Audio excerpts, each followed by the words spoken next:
Hello, it's PSYCHOCORE. The role of suffering. Suffering is something most of us try to avoid. It's painful, uncomfortable, and often seems meaningless. But what if suffering, rather than being just a source of misery, could also be a path to meaning, transformation, and inner strength? Viktor Frankl, the Austrian psychiatrist and Holocaust survivor, believed that suffering, when faced with the right mindset, could become a powerful force in the search for meaning. Frankl's experience in Nazi concentration camps formed the basis of his philosophy. Stripped of everything, family, status, freedom, he discovered that even in the darkest conditions, a person could choose their attitude. He wrote, "When we are no longer able to change a situation, we are challenged to change ourselves." This insight became central to logotherapy, the form of existential therapy he developed. According to Frankl, meaning is not something we stumble upon, it's something we create, especially in response to suffering. Pain confronts us with the limits of control,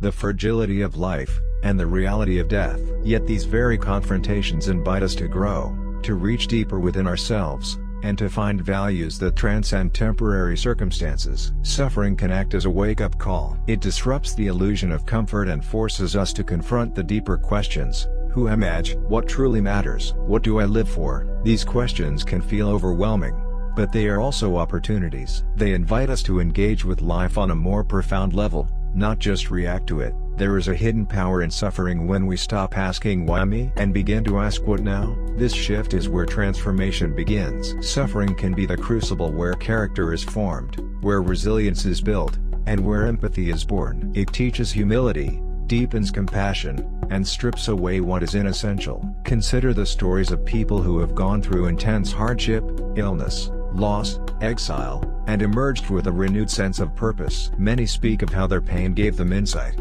clarity, and a calling to help others. This is not to glorify suffering, but to recognize that pain, when met with consciousness, can lead to profound inner change. In psychology, post-traumatic growth is a term that describes this phenomenon. People who endure great suffering sometimes develop stronger relationships, deeper spiritual understanding, and a clearer sense of what gives their lives meaning. It's as if suffering burns away the superficial and leaves behind something essential. But none of this happens automatically. If left unchecked, suffering can also lead to despair, bitterness, or numbness. The key lies in interpretation. As Frankl said, everything can be taken from a man but one thing, the last of the human freedoms, to choose one's attitude in any given set of circumstances. This choice is what gives suffering the potential to become meaningful. Even ordinary suffering, stress, disappointment, emotional pain, holds this transformative potential. When we meet our pain with awareness, we can ask what it's trying to teach us. Sometimes it reveals unmet needs,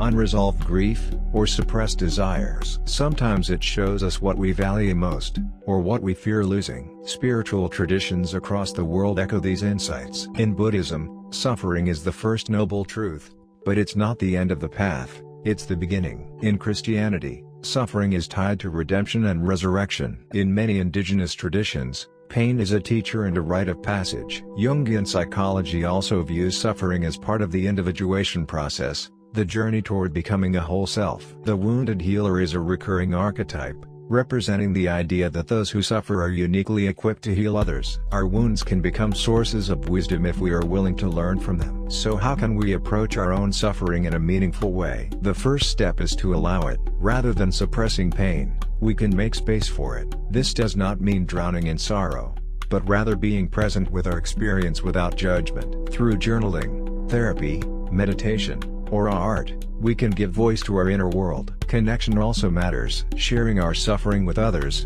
trusted friends, support groups, or communities, can reduce isolation and help us process pain. When we speak our truth and hear others do the same, we realize we're not alone in our struggles. Ultimately, the meaning we find in suffering may not come all at once. It often unfolds over time, in small insights and moments of clarity. It may come when we least expect it, during a walk, in a dream, or while comforting someone else. It's a living process, not a fixed answer. Frankl believed that life holds meaning under all conditions, even the most miserable. Our task is not to avoid suffering, but to face it with courage and curiosity. In doing so, we reclaim our agency, affirm our humanity, and perhaps discover a strength we never knew we had. Suffering can feel like a wall, but with reflection, It becomes a mirror. It shows us who we are, and who we might become.